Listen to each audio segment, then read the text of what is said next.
Hey guys, in this video I'm going to be going over the update notice for Mecha BREAK for August 18th. So this just got put out a couple days ago, but by the time this video gets put out, the update should have already gone through for you. So log in and claim your 1000 mission tokens that are not counted towards seasonal accumulation. And now let's get into the main part of this update. So Break Override, Operation Verge Ranked Mode, and Ace Arena Ranked Mode will have Break Override available after the update. I'm not so sure about this, guys. I know one of the things that I've heard everybody talk about is how they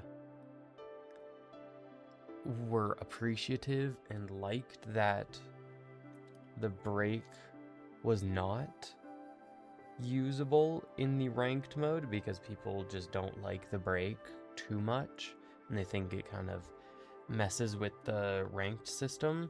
So I don't know why they did this. That's kind of a silly change in my opinion. Maybe they just wanted more people to try it out, and people are mainly just playing ranked instead of casuals. And so they just need people to be testing it, and so they have to fit it into ranked mode for an update, just to have people test it out. I'm not sure. That's a little bit weird, because I don't know. Maybe there's a big voice in the player base who's are loving the break override, but from what I have seen so far, I have not seen a big group who really wanted this break override to come to ranked. In Ace Arena and Operation Verge, the charge speed of break override when the team is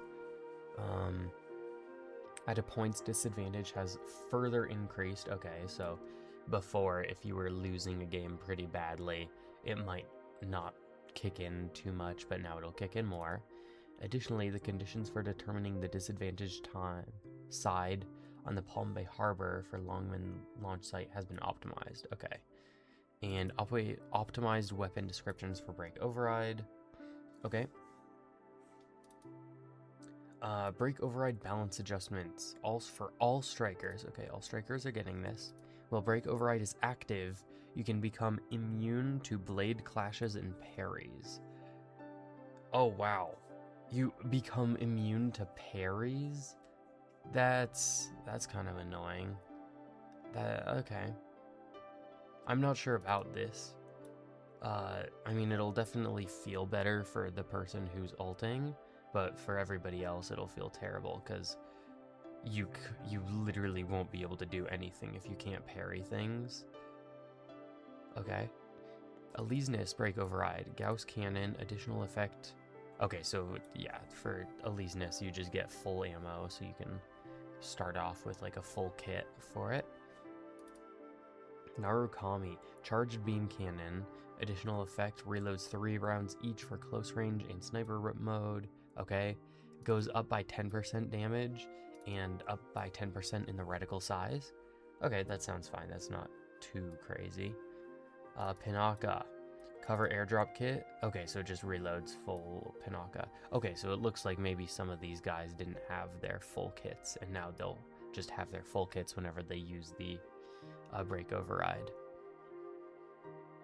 For Inferno, charge splitter, damage 20 to 30%. Okay. Booster kit now only refreshes cooldown and no longer auto activates. Okay, that's fine. I don't super love when things auto activate. I like having a choice, so just having a choice here is kind of nice. Although sometimes maybe it I thought that for Inferno at least it kind of balanced it out a little bit, where maybe you're like crazy strong in the ult, but as long as you're able to wait out its ult, at the end of it, it will have like a lower power level than its usual kit. So it'll sacrifice some power after the ult for power during the ult. And I thought that was kind of what this booster kit was. So like after, if you can catch an Inferno after it just used its ultimate, it might not be able to escape from you with the booster kit, but now maybe it can. It'll just save it for afterwards, so it can go in, use its splitter, do tons of damage, then boost out. Whereas before, maybe you would boost in, and if you played your cards wrong and didn't kill everybody when you go in, you might not make it out without your booster kit. So I don't know. Interesting. I always like having the option, but I thought it was kind of a decent balance decision to not, or to have it auto activate rather. Stellaris crit rate 20 to 40%. Okay, that's great. I love crit rate on Stellaris. Composite tactical claw. It just restores full ammunition instead of only reloading 1 round. Optical camouflage. It only refreshes and no longer auto activates. So same thing with what I was just talking about with Inferno here. That's fine, I guess. Sword drone reloads 1 round, it restores full. So yeah, they're just giving it whenever so you can use your entire kit, pop your ult, and now you have your whole kit back. So for Alfred now, it's rapid assault mode 2 additional effect. Camera turn speed increased by 25%. Okay, yeah, I like that. It'll probably feel better to pilot it, like if you're already zooming around and you're zooming around probably faster in your ultimate, being able to turn your camera also faster just makes sense. Machilia, the Rocket Fist launchers in chariot form. Rocket Fists no longer reduce damage. In biped form, the number of plasma projectiles that can be assigned to a single target is increased by 3. Wow, okay. This'll do ridiculous amounts of damage. This biped form, plasma projectiles already hit really hard. So increasing the projectile hit by 3 is kind of nuts. Because I think before it was maybe just 3. So if it doubles the damage, that's crazy. And just no longer, because before I think the change for Machilia was that the Rocket Fists would like rapid fire. You'd be like do, but at the cost of that, each one would do slightly less damage. But now you're just doing regular damage ones, no reducing. I think that's what that means. Okay. Operation Storm. Synchro Nexus multiplayer mode added team-wide enhancement effect where, when all team members are alive, all members' damage dealt to enemies increased by 15%. Okay, that's cool. Yeah, sure. A team-wide. Is this just like always effective? Like where are we all just getting 15% more damage in Synchro Nexus until we have somebody die? Okay. Display graphics added a bloom intensity option with 5 settings: standard, moderate, soft, subtle, and off. This option reduces certain light effect displays while under cinematic, bloom intensity can be set to standard or off. This option applies to all game modes. Sweet. So this is what I was asking a little bit ago about reducing the visual clutter. I put out a short the other day, which showed me shooting some light missile launchers at a friend in this mode, and like I just totally blinded them because I would just shoot them even though they're allies, but it's like friendly fire because you just flashbang their screen. So this is a welcome change. Like you can totally see just the difference in the colors here. This is giving off like a crazy glow that affects the whole screen, and these are just like bars of light. So hopefully there's an option to, I don't know if you would even want to reduce that more than that, but maybe. Always nice to have an option to.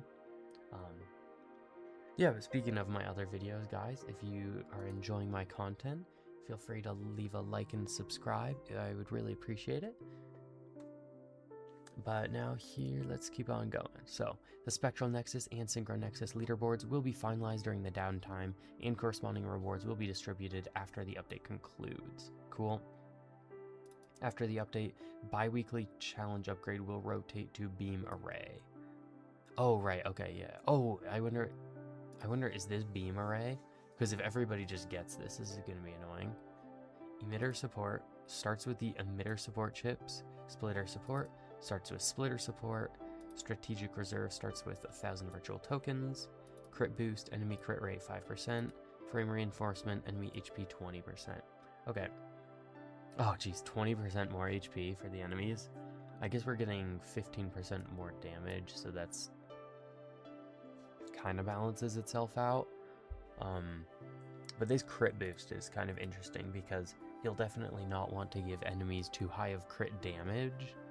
I would say it's okay to give them more crit rate on top of this, but when you give them more crit damage, that's where it kind of gets scary, because it's, from what I've found from all of my gameplay in the Synchro Nexus and everything, enemies don't kill you by doing a bunch of tiny hits.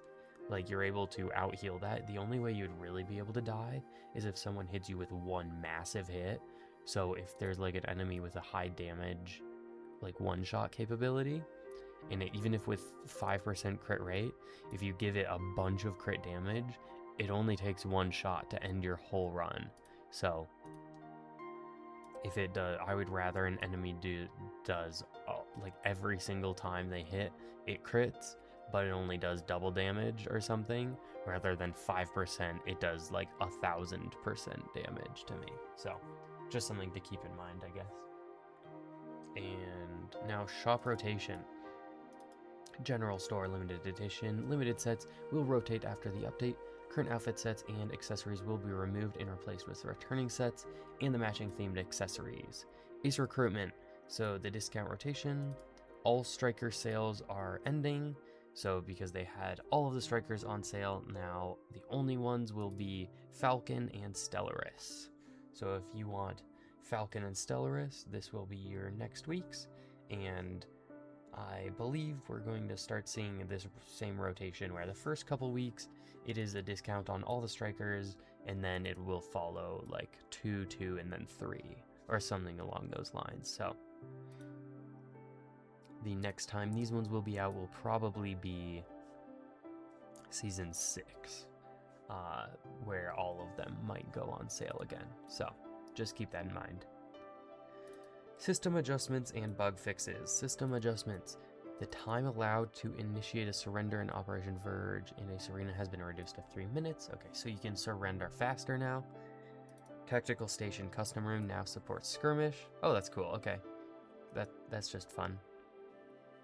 Reduced the difficulty of the Poseidon Armory Hero 3 challenge and removed the enemy Pinaka from this stage. Nice. Okay. So if you want to do this, then now is your chance after this update, because this removing a whole Pinaka and just reducing the difficulty overall, that will make it much easier. And now into the bug fixes. Fixed an issue in Synchro Nexus co-op where the minimap would be lost after the team entered endless mode. Fixed an issue where pattern Sword Vein would be missing under certain circumstances. I saw that one. Fixed an issue where the interaction UI overlapped with Break Override UI when interacting with objectives in the Eye of Mizra and Vigil Embrium. Fixed an issue where Stellaris' crit rate would become abnormal after activating Break Override. I wonder what that means. Does that mean it like got infinite crit rate? Like super high crit rate and it just like all of its attacks crit? That would be super annoying. Or maybe it was really good and they liked that and that's why they gave it 20% more crit rate. I don't know if it's obvious. I'm not a big fan of Stellaris. Fixed an issue where Serenith could activate or deactivate Augs 3 during Break Override and interrupt Break Override under certain conditions. Okay, that's interesting. So you could cancel your own Break Override. That could have some certain cases, but they don't want it, so they are not letting you do that. But okay, guys.